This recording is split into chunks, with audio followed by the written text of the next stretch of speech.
ఈరోజు అంబటరాంబాబు గారు మాట్లాడుతా అక్రమ పొత్తులు పెట్టుకున్నారు, ఇటు కాంగ్రెస్తో ఇటు బీజేపీతో ఇద్దరితో కలిసి ప్రయాణిస్తుంది టీడీపీ అని చెప్పి మాట్లాడుతా నిజంగానే టీడీపీ పార్టీ అక్రమ పొత్తు పెట్టుకుందంటారు? అసలు తెలుగుదేశం పార్టీ పొత్తు పెట్టుకుంది అని అంటే జనసేన బీజేపీతో కూటమిగా ఆంధ్ర రాష్ట్రంలో ప్రభుత్వాన్ని ఏర్పాటు చేసాం. అది ప్రపంచం మొత్తం తెలుసు. అంతేగాని కాంగ్రెస్ పార్టీని కూకటి వేళ్లతో తెంచిన పార్టీ, భారతదేశంలో దాన్ని అధికారం నుంచి దించిన పార్టీ ఏదైనా ఉందంటే తెలుగుదేశం పార్టీ. ముందు సంబరాల రాంబాబు తెలుసుకోవాల్సింది ఏంటంటే, తెలుగుదేశం పార్టీ అనంటే అందరూ ఇక్కడ ప్రాంతీయ పార్టీ అనుకుంటారు. జాతీయ స్థాయిలో జాతీయ అనుభవం కలిగిన, జాతీయ స్థాయిలోనే ఉన్నతమైన నాయకత్వాన్ని అందించిన పార్టీ తెలుగుదేశం పార్టీ. ఆ పార్టీతో ఏ రాజకీయ పార్టీ అయినా వచ్చి అధినాయకులు వచ్చి చంద్రబాబు నాయుడు గారిని ఎట్లా ఉంటే బాగుంటుంది, ఈ రాష్ట్రంలో మీరు పెడుతున్నప్పుడు ఎట్లా ఉన్నాయి, మేము కూడా మా రాష్ట్రాల్లో చేసుకోవచ్చా అని అడిగి వెళ్తారే కానీ ఎప్పుడు చంద్రబాబు నాయుడు గారు ఒక రాష్ట్రానికి వెళ్ళి వాళ్ళు మీ రాష్ట్రంలో ఏం చేస్తున్నారు, మా రాష్ట్రంలో చేయొచ్చా అని అడగరు. పొత్తు అనరు దాన్ని. వాళ్ళకున్న డౌట్స్ అడగటానికి భారతదేశంలో ఏకైక నాయకుడు ఎవరు ఉన్నారంటే నారా చంద్రబాబు నాయుడు గారు ఉన్నారు. ఆయన దగ్గరికి ఏ రాజకీయ పార్టీ వాళ్ళైనా వస్తారు, ఆయన సజెషన్స్ తీసుకొని వెళ్తారు, అంతే. చంద్రబాబు నాయుడు అంటే అదొక బ్రాండ్. ఆ బ్రాండ్ ఎక్కడున్నా అన్ని రాజకీయ పక్షాలు అక్కడికి రావాల్సిందే. అంటే ఇక్కడ చూసుకుంటే మహానాడులో ఏదైతే ఎన్టీఆర్కి నివాళులర్పించే కార్యక్రమం చేసేది కూడా ఈరోజు ఎన్టీఆర్ గారి ఆశయాలకు వెన్నుపోటు పొడుస్తా వ్యవహరిస్తున్నారు అని చెప్పి మాట్లాడుతూ ఉన్నారు వాళ్ళు. తెలుగుదేశం పార్టీ ఆవిర్భావం 1982 అప్పుడున్న పరిస్థితులు, అప్పుడున్న రాజకీయ పరిస్థితులే కానీ, ఆర్థిక పరిస్థితులే కానీ, అప్పుడున్న సమాజంలో ఉన్న మరి చూస్తున్నాం ఎన్నో మార్పులు చేర్పులు. ఈ 3-4 జనరేషన్లు చూసేసిన తెలుగుదేశం పార్టీ. 4 జనరేషన్లు ఇప్పుడు జంజీలోకి వచ్చాం.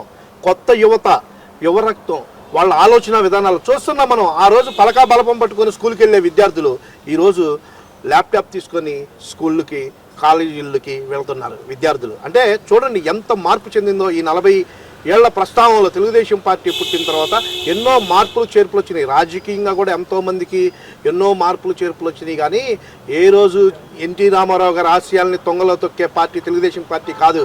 ఆయన ఆశయాలకు అనుగుణంగా ఆ రోజున్న పరిస్థితులు, కూడు గుడ్డ నీడ, ఈ రోజున్న పరిస్థితులు, విద్యను అందించింది రాష్ట్రం. ఎన్నో విద్యా సంస్థలు వచ్చినాయి, అందరూ విద్యార్థులు ఉన్నారు. వాళ్ళకి సముచితమైన మరి వాళ్ళ ఉద్యోగ వ్యవస్థ, వాళ్ళకి ఉద్యోగాలు ఎట్లా తేవాలి, వాళ్ళని ఏ రకంగా ఏ ప్లేస్లో వాళ్ళని ఇచ్చేయాలని మనం చూస్తున్నాం. ఈరోజు క్వాంటమ్ వ్యాలీ అంటే ఏంటి, దేనికి వచ్చింది ఇది? ఒక ఉద్యోగం కోసం చదువుకొని ఉన్నారు, వాళ్ళకి ఉద్యోగాలు అవన్నీ ఇతర దేశాలు వెళ్ళట్లా, ఆంధ్ర రాష్ట్రంలో తీసుకొచ్చి ఆ కంపెనీలు ఇక్కడ పెడితే ఇక్కడున్న ఆంధ్రాలో చదువుకున్న పిల్లలు అక్కడికి వెళ్తున్నారు. చుట్టుపక్కల రాష్ట్రాల్లో ఉన్న పిల్లలు కూడా వాళ్ళకి ఉద్యోగ అవకాశాల కోసం ఆంధ్ర రాష్ట్రంలో ఎత్తుక్కుంటాకు వచ్చారు. దాన్ని తొంగలో తొక్కటం అనరు. ఎన్టీఆర్ ఆశయాలకి ఇంకా ముందుకు తీసుకువెళ్తూ కొత్త పంతలు తొక్కుతున్న తెలుగుదేశం పార్టీ ఇది. ఎన్టీ రామారావు గారిని చూసాం, చంద్రబాబు నాయుడు గారిని చూసాం, ఈరోజు నారా లోకేష్ గారిని చూస్తున్నాం. కానీ ఇక్కడ తెలుగువాడి ఆత్మగౌరవాన్ని తీసుకెళ్లి బీజేపీ కాళ్ళ దగ్గర పెట్టేశాడు చంద్రబాబు నాయుడు అని చెప్పి కొడాలి నాని గారు మాట్లాడుతూ ఉన్నాడు కదా. కొడాలి నాని కూడా తెలుగువారి ఆత్మగౌరవం గురించి మాట్లాడతాడు. అతను మాట్లాడిన తీరు, అతను రాజకీయంగా ఈరోజు నిరుద్యోగి అయిపోయాడు. అతను ఇంకా మాట్లాడే అర్హుడు కాదు మాట్లాడటానికి. ఏ రోజు ఎన్టీఆర్ కుమార్తెని తోలనాడి మాట్లాడారో, వాళ్ళ చంద్రబాబు నాయుడు గారిని ఎన్నో రకాలుగా మాట్లాడారు, లోకేష్ బాబుని ఎన్నో రకాలుగా మాట్లాడిన వీళ్ళు ఎన్టీ రామారావు గారి ఆశయాల గురించి, ఎన్టీ రామారావు గారిని తొంగలో తొక్కారని తొక్కుతున్నారు. లేదు, కొత్త పుంతలు తొక్కుతున్న తెలుగుదేశం పార్టీ. ఆ రోజు నీలాంటి మరి రాజకీయ భిక్ష కోసం వచ్చి రాజకీయంగా అభివృద్ధి చెందిన తర్వాత తెలుగుదేశం పార్టీ మీద దుమ్మెత్తిపోసి వెనక్కి వెళ్ళిపోయిన మీరు ఈరోజు తెలుగుదేశం పార్టీ ఇప్పుడున్న కల్చర్కి అనుగుణంగా, ఇప్పుడున్న జనరేషన్కి అనుగుణంగా, జంజీకి అనుగుణంగా రాబోయే రోజుల్లో ఇంకొక 40 సంవత్సరాలు తెలుగుదేశం పార్టీని ముందుకు నడిపించాల్సిన బాధ్యత చంద్రబాబు నాయుడు గారు, అట్లాగే నారా లోకేష్ బాబు గారి భుజస్కంధాలపైన ఉంది. అందుకనే ఇప్పుడున్న జనరేషన్కి అనుగుణంగా తెలుగుదేశం పార్టీ వెళ్తుంది. అంటే ఆ రోజు కూడు గుడ్డ నీడ, ఈ రోజు కూడు గుడ్డ నీడే. ఎందుకంటే ఆ రోజున్న పరిస్థితుల్లో ఈ కాంగ్రెస్ పార్టీ ఇచ్చిన 4 బొంగులు, 6 తాటాకులు ఈ తప్ప వేరే ఉండే కాదు. ఈరోజు కొత్తగా మనం చూస్తున్నాం, తెలుగుదేశం పార్టీ వచ్చిన తర్వాత ఇల్లు పక్కా గృహ నిర్మాణం మనం చూస్తున్నాం. ఇళ్ళు నిర్మించి వాళ్ళకి ఇస్తున్నారు. అట్లాగే టిట్కో ఇళ్ళు మరి అంటే గూడు వచ్చేసినట్టే కదా. కూడు అంటే విద్యార్థుల కోసం చదువుకొని ఉన్న నిరుద్యోగుల కోసం ఏఐని కానీ క్వాంటమ్ని కానీ మనం చూస్తాం. రాయల్ ఎన్ఫీల్డ్ కంపెనీలు కానీ మనం తిరుపతిలో చూసాం, శ్రీ సిటీ కానీ అన్నీ దేనికోసమే కూడు కోసం, అంటే ఉద్యోగం సంపాదించుకొని 4 ఆ కుటుంబాలు బాగుపడాలని. నీడ, కూడు, గుడ్డ. మరి చదువుకున్న వాడికి అన్నీ వస్తాయి. ఎట్లా వస్తాయి అంటే చదువుకొని ఉంటే. మీరేమో నిరుద్యోగులు కదా, మీరు రాజకీయంగా నిరుద్యోగులు అయిపోయారని తెలియట్లేదు కదా. మేము మామూలుగానే నిరుద్యోగులు అనుకున్నాం. ఆ నిరుద్యోగులకి మీరు వృత్తి కల్పిస్తారు? మరి కల్పించాంగా. వాళ్ళు అయిపోయారు. వాళ్ళు చదువుకున్నవాడు చదువుకున్నట్టు బాగుపడతాడు, చదువు లేనివాడు రోడ్డు మీదకి. రాజకీయంగా వాళ్ళకి అవకాశం ఇచ్చింది చంద్రబాబు నాయుడు గారు. అందరం ఎక్కిన తర్వాత ఆయన్నే తోలనాడారు. రాష్ట్ర ప్రజలు చూశారుగా, ఒక్కడికి ఎక్కడ అవకాశం లేదు. రేపు వస్తారో రారో తెలియదు. మా పరిస్థితి ఏంటని నేనంటాను. వాళ్ళ బిడ్డల కోసం, వాళ్ళ బిడ్డల భవిష్యత్తు కోసం చంద్రబాబు నాయుడు గారు తీసుకొచ్చిన క్వాంటమ్ వ్యాలీ చదివించండి. మీ బిడ్డలను చదివించుకుంటే మీకు కూడా ఆ రోజున్న పరిస్థితులు ఎట్లా ఉన్నాయో కూడుగుడ్డ నీడ, ఈ రోజుకి తెలుగుదేశం పార్టీ ఇచ్చేది అది కూడుగుడ్డ నీడే. మీరేమి బాధపడక్కర్లా. మీ బిడ్డలను చదివించుకొని మీరు రాజకీయంగా నిరుద్యోగులు ఉంటారు. ఈ రాష్ట్ర పౌరులుగా చంద్రబాబు నాయుడు గారు మీ బిడ్డలకి మంచి భవిష్యత్తుని ఇస్తారు. దాని గురించి ముందుకు ఆలోచించి రండి. లోకేష్ బాబు గారు ఇంకా మంచి మంచి కంపెనీలు తేబోతున్నారు. వాటిల్లో మీ బిడ్డలకి మంచి ఉద్యోగాలు ఇప్పిస్తారని ఇప్పుడు మాట్లాడుతున్న నాయకులకి తెలియజేస్తున్నారు. అంటే ఇక్కడ మీరు అంటున్నట్టు ఉద్యోగ అవకాశాలు కల్పిస్తున్నారు. లోకేష్ గారే డిఎస్సిలో అక్రమాలు పాల్పడ్డారు, సిఐడి విచారణ జరపాలని చెప్పి అడుగుతూ ఉన్నారు కదా. అది ఎట్లా ఉందంటే నిజంగానే గత 5 సంవత్సరాలు అధికారం ఉన్నప్పుడు ఒక్క ఉద్యోగం లేదు, 0. సరే, ఉద్యోగాలు ఇచ్చిన తర్వాత కూడా 2 సంవత్సరాలు అయింది ఆయన ఉద్యోగాలు ఇచ్చి. అందరూ ఉద్యోగాలు చేసుకుంటే 2వ సంవత్సరం కూడా అయిపోయి వాళ్ళు సెలవులకు వెళ్ళి టీచర్స్ మళ్ళీ వాళ్ళ జాబులకు రాబోతున్నారు. మళ్ళీ రేపు వాళ్ళు ఉద్యోగానికి వస్తారు అంటే వాళ్ళ బాధ కూడా పాపం. అది కూడా మనం చూడాలి. 5 ఏళ్ళు మా నాయకుడు ఇంట్లో నిద్రపోయాడు, ఆ 2 ఏళ్ళు కూడా నిద్రపోయాడు. ఆ రోజు చెప్పాల్సింది ఈ రోజు చెప్తుంది ఏంటరా అని చెప్పి దాన్ని కవర్ చేసుకోవటానికి డిఎస్సి మీద నిందేస్తున్నారు. అసలు నేను అంటాను, డిఎస్సి ఉద్యోగాలు ఇచ్చి 1.5 సంవత్సరాలు అయ్యి వాళ్ళు ఉద్యోగాలు చేసుకుంటా ఎంతో సంతోషంగా చేస్తే నువ్వు సిఐడి ఎంక్వైరీ అయ్యింది, ఆ ఎంక్వైరీ ఈ ఎంక్వైరీ ఏ ఎంక్వైరీ వేసినా తెలుగుదేశం పార్టీ చేసిన దాంట్లో ఏ విధమైన తప్పు ఉండదో. విద్యార్థులు ఈరోజు మరి ఎక్కడ ఏ నిరుద్యోగి మరి రోడ్డు మీదకి రాలేదే. రాజకీయ నిరుద్యోగులు తప్ప, వైసీపీలో ఉన్న రాజకీయ నిరుద్యోగులు తప్ప ఇంకా ఏ నిరుద్యోగి రోడ్డు మీదకి రాలేదే ఈ డిఎస్సీ మీద. లోకేష్ గారు సకల శాఖ మంత్రి అయ్యారు, ఆయన రాజీనామా చేయాలని చెప్పి కూడా అడుగుతా ఉన్నారు వాళ్ళు. అసలుకి లోకేష్ గారి గురించి మాట్లాడే అర్హత కూడా ఏ కుక్కకి లేదు. ఇప్పుడు మురుగుతున్న కుక్కలకి. ఆయన మీ బిడ్డల భవిష్యత్తు కోసం, ఆయన బిడ్డ భవిష్యత్తు కోసం కాదు చంద్రబాబు నాయుడు గారు ఆలోచిస్తారా? ఇప్పుడు ఆయన కూడా ఆలోచించట్లేదేమో. మన ఈ రాష్ట్ర ప్రజలు, రాష్ట్రంలో ఉన్న ప్రజల బిడ్డలు, వాళ్ళు చదువుకొని ఉన్న విద్యార్థుల కోసం ఆలోచిస్తున్నారే కానీ మీలాంటి రాజకీయ నిరుద్యోగుల కోసం నిజంగానే ఆలోచించట్లా లోకేష్ బాబు. రాష్ట్ర భవిష్యత్తు కోసం, రాష్ట్ర విద్యార్థుల కోసం మనం చూసాం. విద్యార్థులు హై స్కూల్ 10th క్లాస్ విద్యార్థులు చూస్తే వాళ్ళకి ఫస్ట్ అది భయం పట్టుకుంది. మనం ఉన్నాం 5 ఏళ్లలో ఏ రోజు గవర్నమెంట్ స్కూల్ విద్యార్థులు స్టేట్ ఫస్ట్ వచ్చింది లేదు.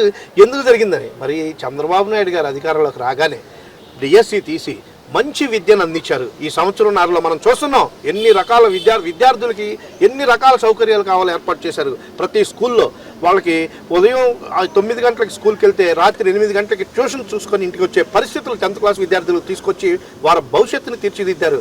రాబోయే తరాలకి మంచి విద్యావేత్తలను అందించాలి, మంచి విద్యార్థులను అందించాలి, మంచి జ్ఞానవంతుల్ని రాష్ట్రానికి అందించాలి. ఇప్పుడున్న పరిస్థితులకు తగ్గట్టుగా ముందుకెళ్తుంటే అది తట్టుకోలేక మేము చేయలేకపోయాం. చంద్రబాబు నాయుడు వచ్చిన తర్వాత ఒట్టి ప్రభుత్వ పాఠశాలల నుంచే ఇట్లాంటి మెరిటరీ స్టూడెంట్స్ బయటికి రావటం అని అంటే వాళ్ళు తట్టుకోలేకపోయారు. ఇంతకు ముందు వాళ్ళు ఉన్నప్పుడు అన్ని కార్పొరేట్ స్కూల్స్ నుంచి డబ్బులు తినేసి వాళ్ళు వేసే 1, 2, 3, 4 అని వచ్చిన రిజల్ట్స్ వచ్చినప్పుడు చూస్తాం. ఈరోజు వేస్తుంటే పలానా గవర్నమెంట్ స్కూల్, పలానా జిల్లాలో గవర్నమెంట్ స్కూల్ అని వస్తుంటే దాన్ని తట్టుకోలేక ఈరోజు వీళ్ళు మాట్లాడుతున్న మాటలో ఇదే చూస్తున్నాం. కడుపు మంట, వాళ్ళకి గ్యాస్ పెరిగిపోతుంది. దాన్ని తట్టుకోలేక వాళ్ళు రోడ్డు ఎక్కుతున్నారు. రాజకీయ నిరుద్యోగులు తప్ప ఏ నిరుద్యోగి రోడ్డు మీదకి రాలేదు. మరి రాబోయే రోజుల్లో ఎస్ఆర్ఐ కూడా నడవబోతుంది. ఎస్ఐఆర్ గురించి మాట్లాడుతున్నారు, నడవబోతుంది. అది కూడా టీడీపీకి అనుకూలంగా ఉన్న ఓట్లే ఉంచి మిగతా ఓట్లు తీసేపోతా అని చెప్పి జగన్మోహన్ రెడ్డి గారి నుంచి వాళ్ళ కార్యకర్తల దాకా మాట్లాడుతూ ఉన్నారు. దానికేం చెప్తారు? నిజంగానే తీసేసే అవకాశం అసలు ఉంటుందంటారా, లేకపోతే దానివల్ల ఉపయోగం ఏందంటారు? అసలు సర్ అనేది కేంద్రం ప్రభుత్వం నుంచి కేంద్ర ఎన్నికల కమిషన్ వారు తీసుకుంటున్న నిర్ణయం. నారా చంద్రబాబు నాయుడు గారు ఆంధ్ర రాష్ట్ర ముఖ్యమంత్రి, కేంద్ర ఎన్నికల కమిషనర్ కాదు. ఫస్ట్ తెలుసుకోవాల్సింది వాళ్ళది. ఎందుకంటే అటువంటి చిన్న ఇది కూడా తెలుసుకోలేని ఇంగిత జ్ఞానం లేని వెధవలు మొన్నటిదాకా పరిపాలించినట్టుంది సార్. ప్రపంచం భారతదేశంలో ప్రతి రాష్ట్రంలో జరుగుతూ వస్తుంది. ఎందుకు జరుగుతుంది? 2002 తర్వాత ఎన్నో ప్రాంతాల నుంచి, ఇప్పుడు శ్రీకాకుళంలో ఉండి విజయవాడలో ఉంటారు, శ్రీకాకుళంలో ఒకటి ఉంటుంది, విజయవాడలో ఒకటి ఉంటుంది. విజయవాడలో ఈస్ట్ కాన్స్టిట్యున్సీలో ఒక ప్లేస్లో ఉండి తర్వాత ఇల్లు ఇచ్చిన తర్వాత ఇంకో ప్లేస్కి వెళ్ళిన తర్వాత అక్కడ ఓటు ఉంది, ఇక్కడ ఉంది, అక్కడ ఒకటి ఉంది. ఇవన్నీ ఏంటి? జనాభా లెక్కల ప్రకారం చూసుకున్న ఈ ఓట్లన్నీ, అంటే నేను దొంగ ఓట్లు అంట్లా, ఈ ఓట్లన్నీ ఒక్కొక్కరికి 2-3 ఓట్లు ఉన్నాయి కాబట్టి దాన్ని క్లియర్ చేయడానికి అవి చేసిన తర్వాత నా బిడ్డ ఉంది, 18 సంవత్సరాలు నిండింది, ఓటు హక్కు వచ్చింది, ఆ పిల్లకి మొన్న ఓటు వేసింది, ఈరోజు ఉండదు, రేపు సరలో తీస్తే మేమేం చేయాలంటే, నేను ఈ పిల్ల నా బిడ్డ అని చెప్పి నేను ఇచ్చి, ఆ అమ్మాయి బర్త్ సర్టిఫికేట్ ఇచ్చి, ఆ పిల్ల ఇక్కడ నివాసం ఉంటుంది అని చెప్పి నేను ఇస్తే ఆ ఓటు కూడా వస్తుంది. అంటే ఒక్క చోట ఉంటుంది, ఒక ఓటు అక్కడే ఉంటుంది, నా బిడ్డది నా దగ్గరే ఓటు ఉంటుంది. అంతేగాని అందరూ చంద్రబాబు నాయుడు గారు దొంగ వైసీపీ వాళ్ళు, అసలు వైసీపీ వాడు అని ఉంటుందా? మా మొహాల మీద రాసి ఉంటుందా? నేను తెలుగుదేశం అని రాసి ఉంటుందా? వైసీపీ అని రాసి ఉంటుందా? కమ్యూనిస్ట్ అని రాసి ఉంటుందా? బీజేపీ అని రాసి ఉంటుందా? భారతదేశ పౌరుడిగా ఈ పౌరుడికి ఒకే చోట ఓటు హక్కు ఉండాలి. ఆ ఓటు హక్కు ఒకటే అయి ఉండాలి. భారతదేశంలో ఇంకెక్కడ ఉండకూడదు ఒక ప్రాంతంలో ఉంటే. అదే దానికి మీదే ఈ సర జరుగుతుంది. దాన్ని ఎవరు భయపడాల్సిన పని లేదు. వాళ్ళు ఇంతకుముందు చేసి ఉంటారు దొంగోట్లు, అందుకనే మొన్న అట్లా వచ్చింది.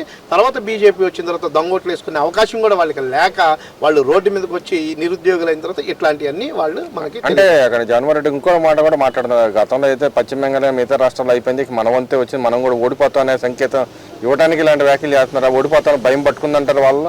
అస్సలకి మళ్ళీ అసలు చెప్తున్నా, తమిళనాడులో కూడా జరిగింది. ప్రతి రాష్ట్రంలో జరుగుతుంది. ఇది జరగాల్సిన పరిస్థితులు ఉన్నాయి. పక్క రాష్ట్రంలో కూడా ఈ రాష్ట్రం వాళ్ళకి ఓటు హక్కు ఉంది. అలాంటివన్నీ కూడా పోయి నేను ఒక్కడిని, నాకు ఒకే ఒక ఓటు ఉంటుంది. ఏ రాష్ట్రంలో నాకు ఇంకా ఓటు ఉండకూడదు. నేను ఉండే ప్రాంతంలో నా నివాస స్థలంలోనే నేను ఓటు హక్కు వినియోగించుకోవాలి. కాబట్టి నిజంగానే భారతదేశం ఈ ఎలక్షన్ కమిషన్ ద్వారా మంచి వ్యవస్థను తీసుకొచ్చి ఇది చేయటంలో అసలు తప్పే లేదు సార్ అనేది కావాల్సిందే. రైట్.